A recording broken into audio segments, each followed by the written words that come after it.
Somebody, thank you very much. Okay, good evening, welcome. And we are being introduced as the most exciting part of the evening, so fasten your seatbelts. First of all, my name is Pieter Franken, and you may be wondering what is a Dutch engineer doing at the 30th anniversary of Nucleus Software. And I thought that before we go into the topic, I thought maybe I better, I may connect a few things. And the theme of the evening, Synapse, is how things connect, and then as you connect things start to accelerate. And let me share you a small story. And I met Vishnu yesterday where we're talking about all the experiences we had in on our journey. And so how all these things connect. And as Piyush was talking about his journey going back 40 years with Vishnu, my journey goes back 25 years, almost exactly to the date. And I'm not only a Dutch engineer, I'm also based in Japan. And my journey with Nucleus started 25 years ago when I left Citibank and I joined a mission impossible called the building of Shinsei Bank in Japan. For those of you who know the story of Shinsei Bank, that's fine, but Shinsei Bank was basically mission impossible. It was a failed Japanese bank that was supposed to be rebuilt in 1 year exactly, building a retail bank, a corporate bank, and a investment bank. We're talking about the year 2000, just after the bubble of the internet burst. Year 2000 was just behind us, and things were a little bit different than from what they are today. And what was important at that time is we had a mission impossible to build a bank very fast, and we knew that conventional big tech wouldn't get us there. And as part of many parts of the strategy, one major key part of the strategy was to build the bank out of reusable components, and also build the bank entirely built on the internet. And on top of that, we also decided that we would use only smaller companies to build the bank, and predominantly we were going to use Indian companies to build the bank. We actually selected 10 Indian companies at that time to build the bank, and some of those companies were very unknown at that time. Today, they're multi-billion companies, and I worked with the founders of all those companies to build the bank at that time.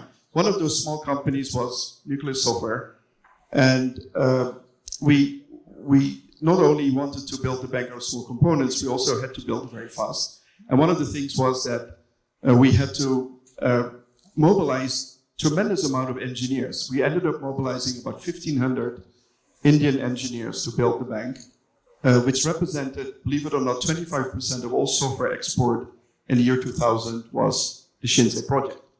And not all of that went to Vishnu, but a significant part did. And the challenge was, how do we bring all those engineers to Japan? And at that time, the internet was barely working, and if you were familiar with the Indian story, the Indian internet was built around that time. The big ring network was built in India in the year 2000, connecting India, but the last mile was not existing yet.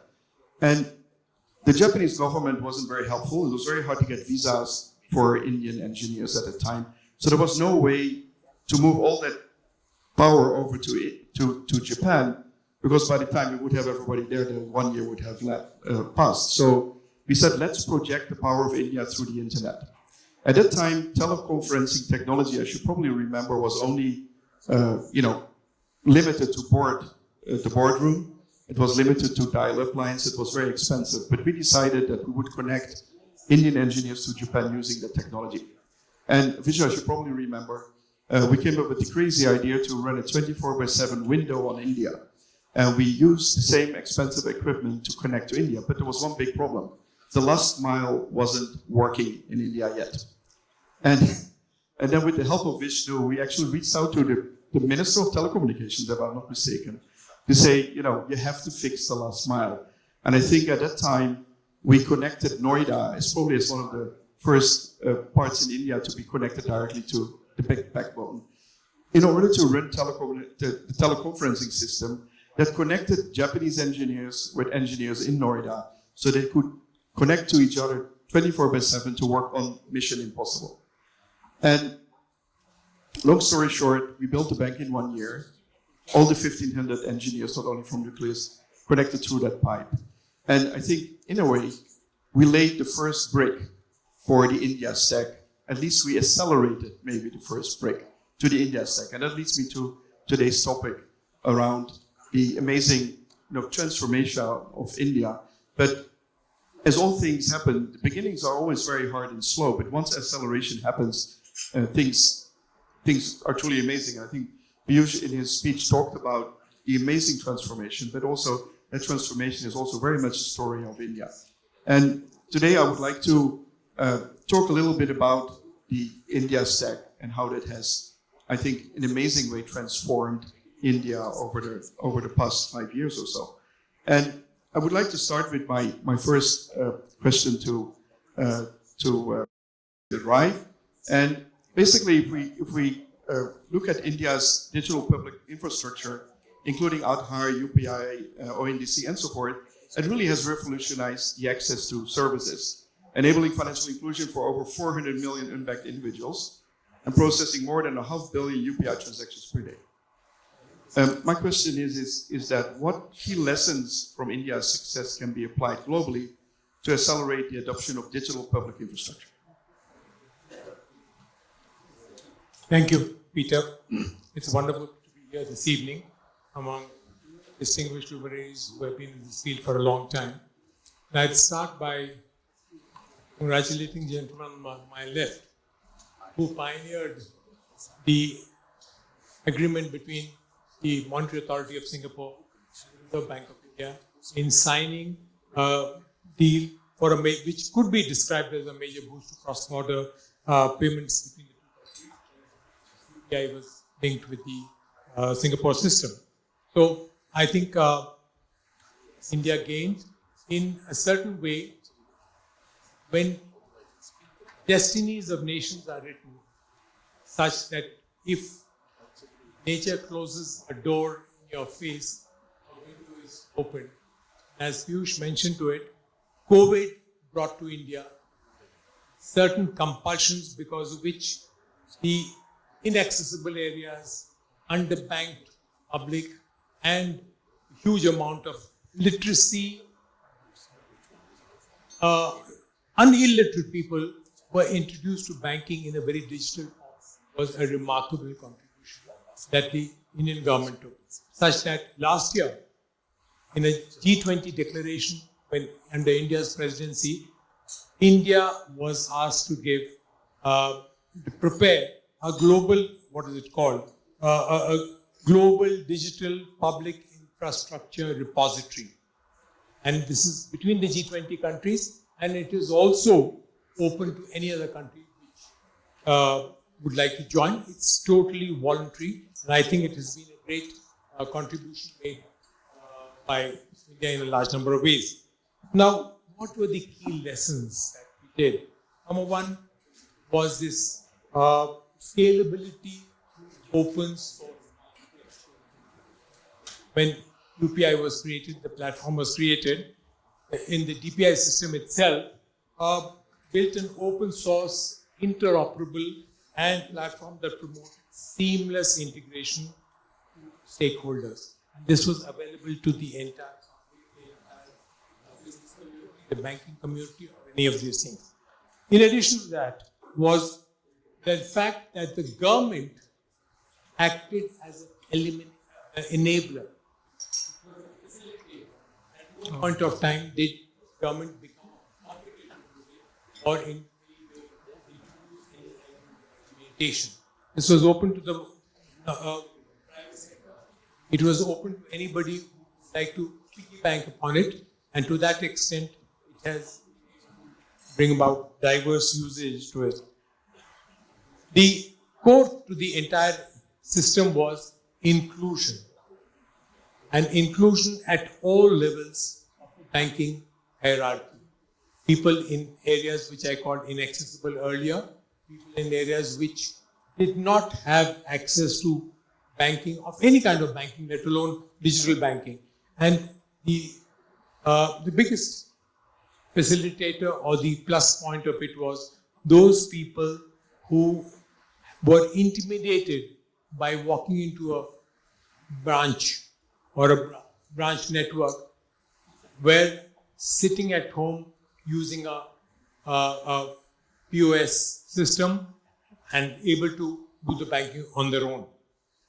Most importantly, for a country which had restrictions of all kinds, it's turned out to be a cost-effective system.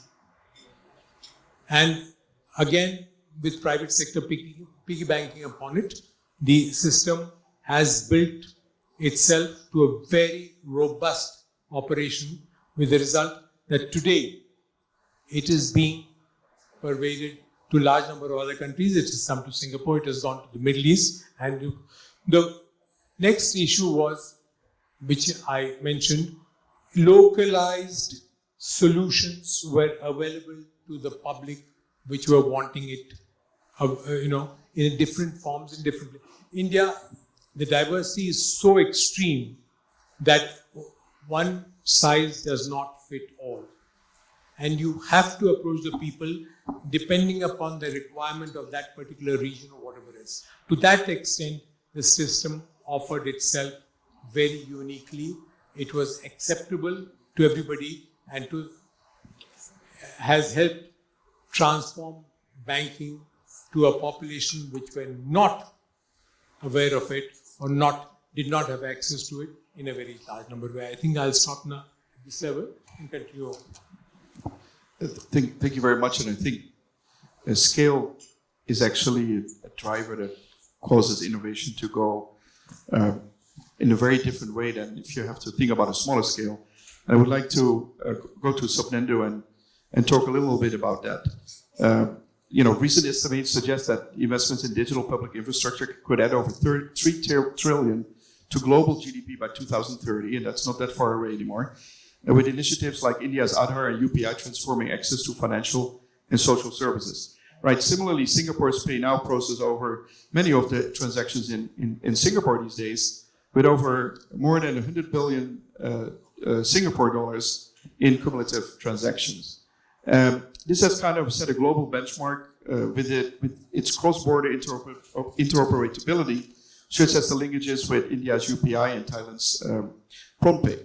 So, if we want to focus on those kind of issues that you have struggled with to overcome, to build those kind of transborder and inside country capabilities, how do you see how countries can replicate and scale such kind of frameworks that you have built, and how to accelerate the globalization of public goods? Thank you, and thanks for having me here. The question around about our own experience on connecting cross-border, I think Piyush and me are talking a few weeks back. Sometimes we do things just to understand the complexity of the process. It may not have created the outcome we're looking for, but I'll come to that outcome. But before that, let me give an example of when we connected Pay Now to Thailand's PromptPay. The reason we went to Thailand first, because there's almost identical structure we had in Singapore to what was in Thailand. Almost name is similar, PromptPay, Pay Now. It was a proxy address-based system, architecture-wise identical. We thought that a quick win is possible by connecting with Thailand before you go to UPI and do a major connectivity. It took us 3 years to connect. Identical system, almost identical standard. There's no difference in tech stack. Almost the governance processes in both the countries were identical. It took us 3 years. Why? There was a big gap on the policy, the way it is governed or regulated in both the market. I'll take a simple example just to understand the complexity, which we sometimes underestimate when it comes to cross-border. The money laundering regulator or money laundering regulation is the responsibility of central bank in most countries. In Thailand, it is the responsibility of the police. Now, police doesn't care much about instant payment.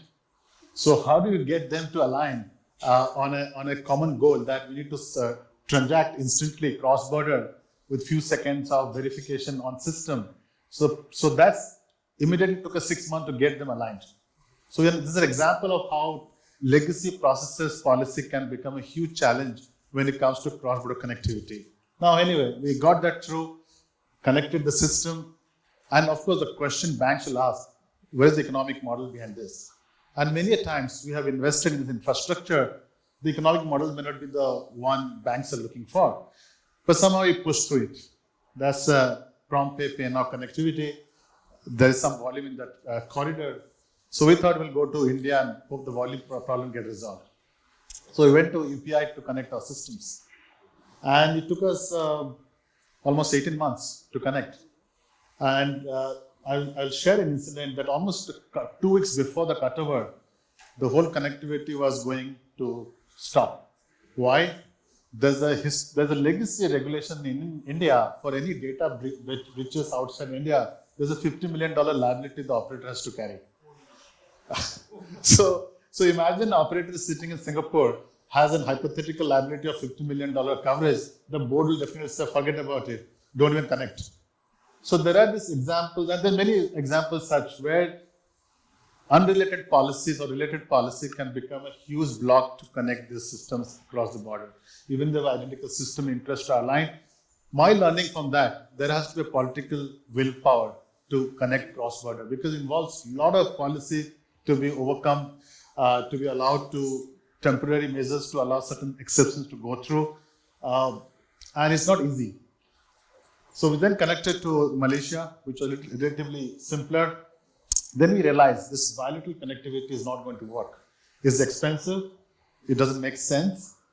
We tried, but I would say very reasonable success from a process perspective. I don't think the volume really picked up.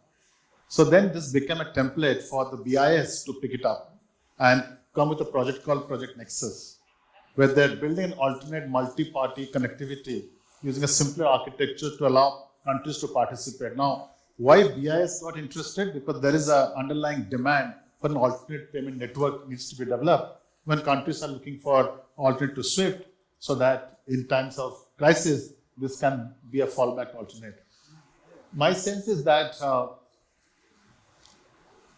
this cross-border connectivity, when it comes to payment, it will be an alternate system, but I don't think it will be an attractive infrastructure where the market participant will see an economic growth out of it. It will become an infrastructure for a particular financial inclusion target, low value transfers, that is. Because high value transfers still have to go through a process. I don't think we need instant for a high value transfer, especially cross-border. But that's not the story. My biggest learning from the whole connectivity is what is going to happen after this. The real benefit of cross-border connectivity is not the payments. It's the businesses getting connected. India's ONDC, the Open Network Data Connectivity infrastructure, the SME businesses, if they can connect overseas to similar infrastructure, there's a real game changer opportunity there.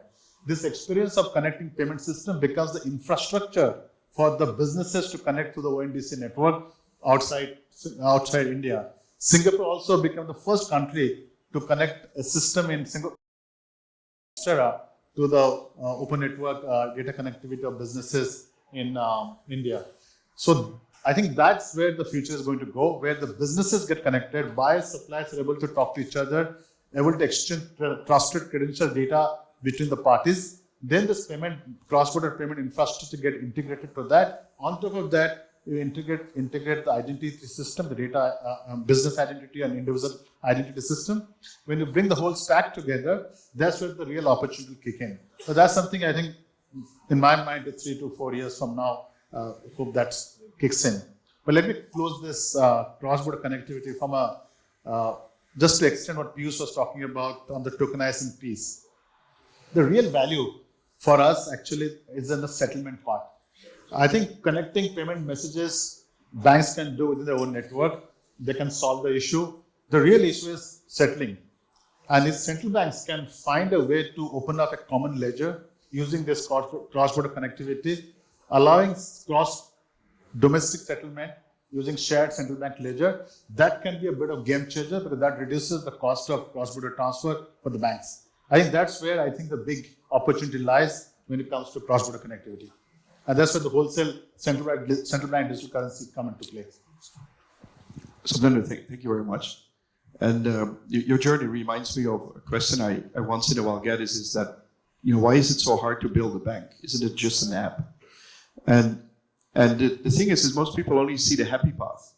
But banking is all about designing for the unhappy path. The way things can go wrong is actually where most of the real, building sits, so that you can create happy paths without unhappy experiences. And sometimes it's very counterintuitive. And I would like to talk about it a little bit with Mr. Acharya around some of the challenges that are there. And with your experience in governance and reforms, studies estimate that the world would process over 2 billion digital transactions per day by 2030.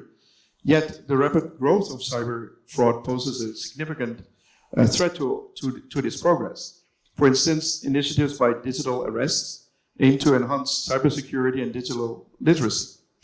My question is kind of what strategies or policy interventions do you believe are critical to equip the necessary skills and awareness to combat cyber fraud effectively in today's age?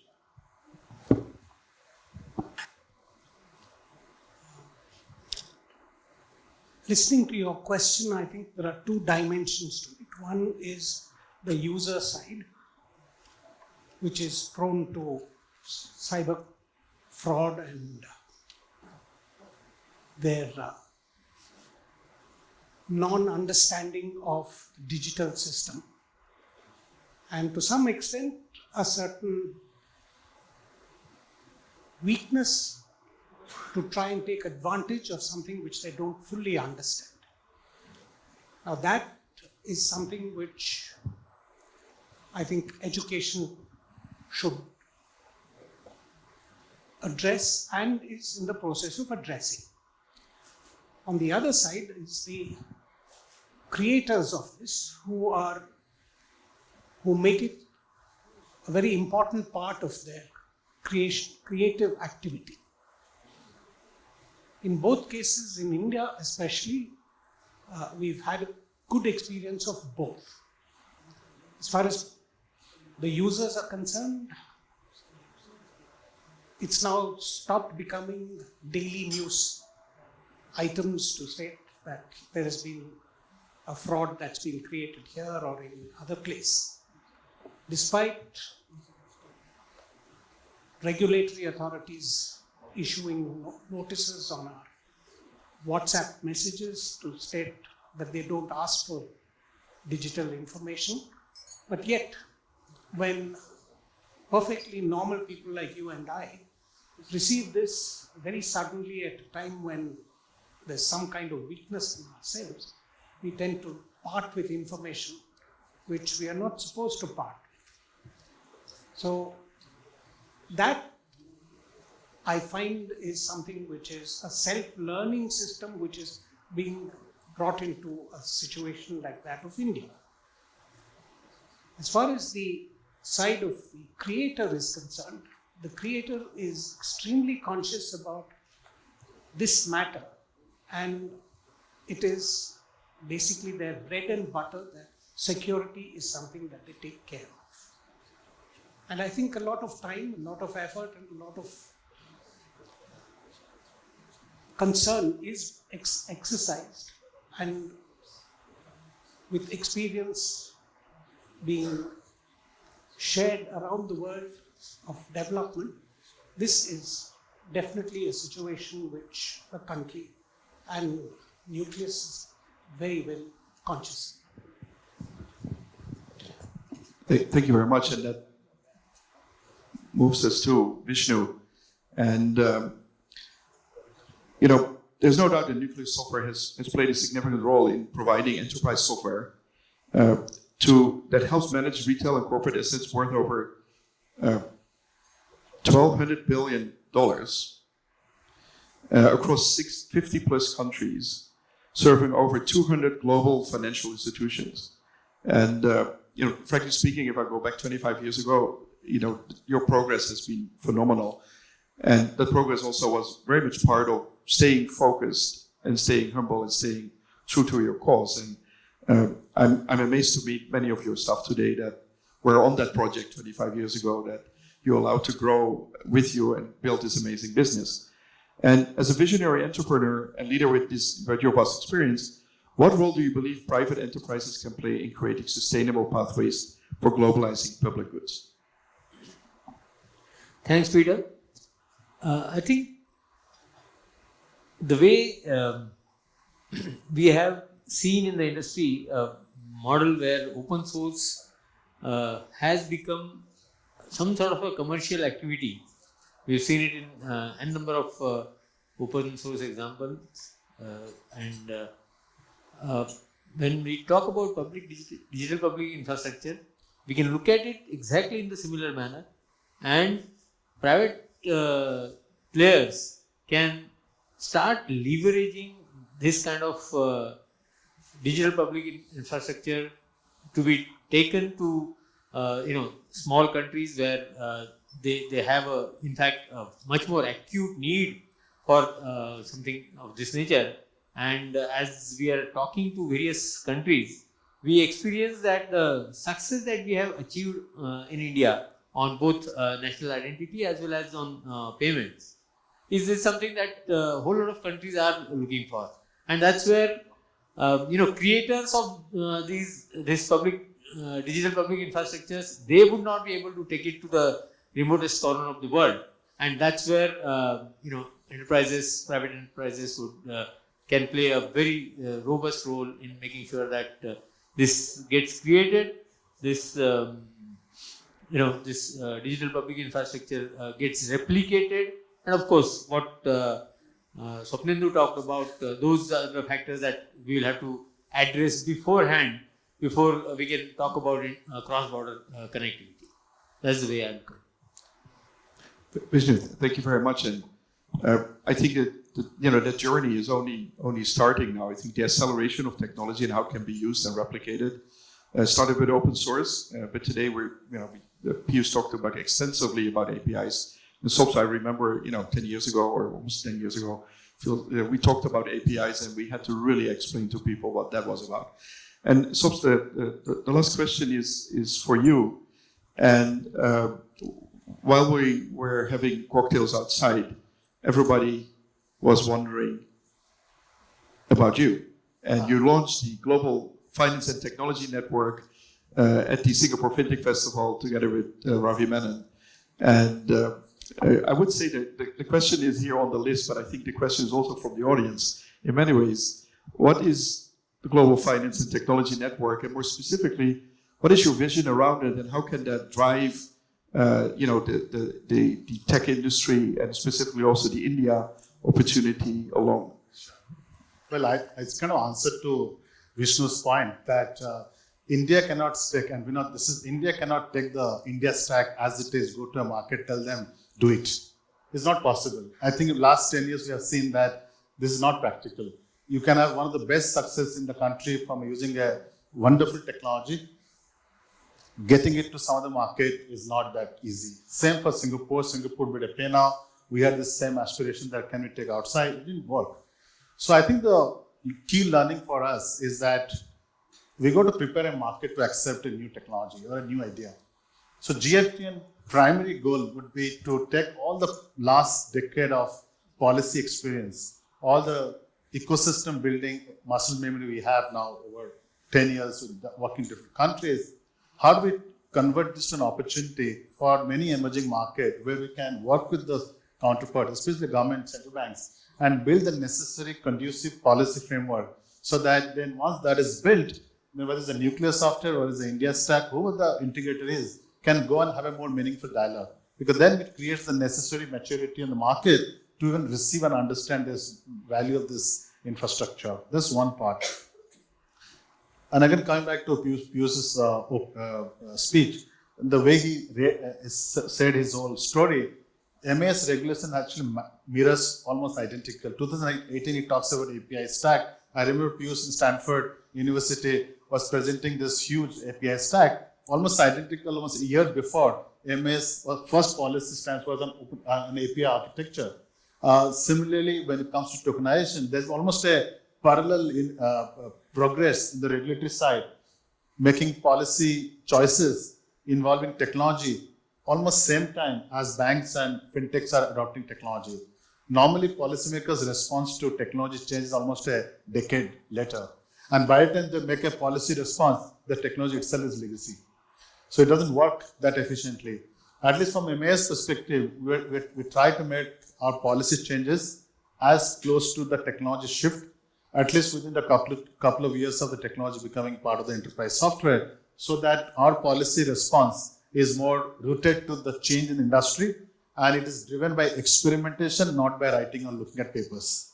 So that's a shift we took, and we think that whole culture of policy making through experimentation and technology partnership can go together, and GFT with the finance and technology arm can go to the market and build that partnership with the country so that they can also be part of this journey of technology transformation. So that on the ecosystem building side. The second aspect of GFTN will be around building the community. We underestimate that how community can be so critical for the shift. And when I talk about community, I talk about end user. It involves policymakers, entrepreneurs, financial institution leaders. How do we bring all them together in a safe and a conducive environment to have this open dialogue? And Singapore's own success in Singapore FinTech Festival, the 0.0 Forum in Europe, the 2 program in Africa, one in Japan, has shown that there's a place for creating this conducive platforms where people can come together, have this open discussion throughout the year, and that can shift policy adoption to new technology, understanding new risk and new opportunity. Can we take these forums, expand globally, make it more scalable? Because that's perhaps in a regulated sector, you need this kind of forums to be more international, more expanded, and GFTN will provide that platform. And the third aspect is, how do we create a long-term patient capital for investment purpose to new entrepreneurs doing new innovation?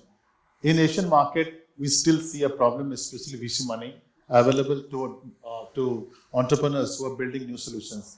It's almost like in Asia, we apply a PE mindset to a VC investment, and that will not work. Unlike in US, a VC is a VC and a PE is a PE. In Asia, it's almost like a PE thought process for a VC investment. Now we want to change that behavior.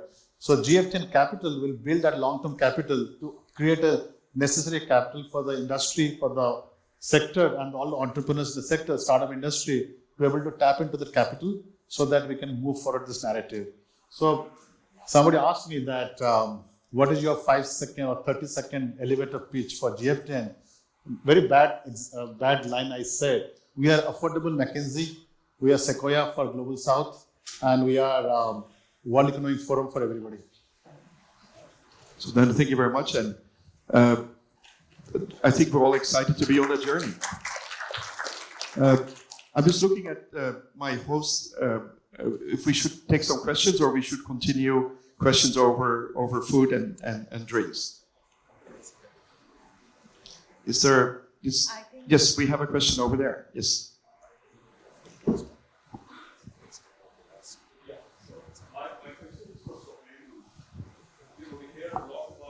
Not on McKinsey being affordable McKinsey. No.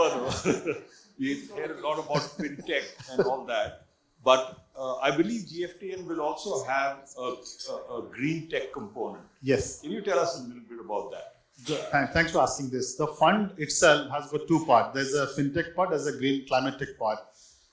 If you look at today the investment portfolio in the climate side, mostly are debt and very little equity. What it means that there's no real solution in the market where an equity investment has gone in.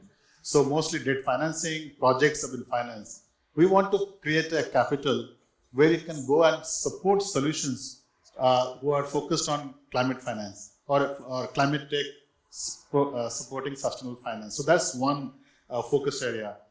We're also looking at public good platforms, especially on the disclosure side. One example being Project Greenprint, which MAS experimented. Now it's a commercial company startup in some sense, which will focus on building a kind of public good, working with industry to open up a cheaper way to do disclosures for the businesses so that they can have a transition path going forward.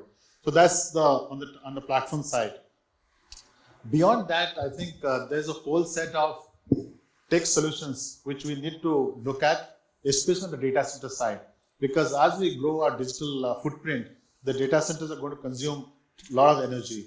almost 2/3 of world's energy, by some estimate, are going to be consumed by data centers processing this digital data. Now they need a better solution, better technology to reduce that consumption. So these are the areas we're looking at on the climate tech side. I hope that kind of answers your question. But again, on a policy side, we're still going to look at how to create the necessary policy framework, which is still in limbo in many markets, because there's a long way before regulators mandate disclosure. Thank you very much. Do we still have time for a question, or should we definitely go for drinks? Considering the paucity of time, we can take questions at dinner, but yes. Yeah, I have one question Last. to Swapnendu. This one question. GFTN. You talked about economic model. So what sustainable economic model you foresee for GFTN As a company, as a company? when GFT itself being sustainable, Yeah, as a business. definitely, because see, nobody will buy the things free, and if it comes free, people do not value it. Yeah, yeah. So you'll have to build a model, Yeah, yeah. whether it is So a subscription model Yeah. or So GFTN structure is almost an inspiration from Sam Altman's OpenAI, which now he has changed, thanks to Elon Musk putting a public case against him. So the structure is that GFTN has a holding company which is not for profit. Under that, there are two companies, profit companies. One is the GFTN Services, which offers forums, advisory, and platform. And there's a regulated entity, which is the GFTN Capital, which will do the investment side. Both these companies, surplus capital will be given to the holding company, which will be matched to philanthropic capital to do public good. So that's the broad structure. So as Sam Altman said, I'm paraphrasing it, that you can't do public good with public money. So we got to figure out private capital, private good ideas, which can generate the value, which can be given to a public good development, especially global south. That's the model. Basil, you are not trying to put standards and make it mandatory for everybody, or We'll play a part with the multilaterals to come together to champion standards, to promote. Again, example would be GL1. GL1 is a project of MAS, which eventually becomes part of the GFTN to promote common standard infrastructure for moving tokenized asset. In Piyush's speech, he talked about all the three values of tokenization of financial asset. The open question is, will regulator allow banks to put this asset on an Ethereum network? Answer is no, because that network you don't understand, you don't control. So, for example, GL1 is an answer to that. Can we create a consortium of banks and network participants who can come with a common standard for creating a governance layer on this public network? Those kind of work GFTN will pursue, in collaboration with multilaterals and institutions like BIS. So I know there's a frame called, we are like a Basel for fintechs, but that's a little imaginative at this point of time. Again, thank you. Thank you all for attention and participation. I would like to extend our heartfelt gratitude to our esteemed panelists for their invaluable insights and engaging discussions today. Your expertise and perspectives have truly enriched our outlook. Now, I would request Mr. Parag Vishe and Mr. Vishnu Dasar to please honor our panelists with a token of appreciation, thanking them for their contribution today.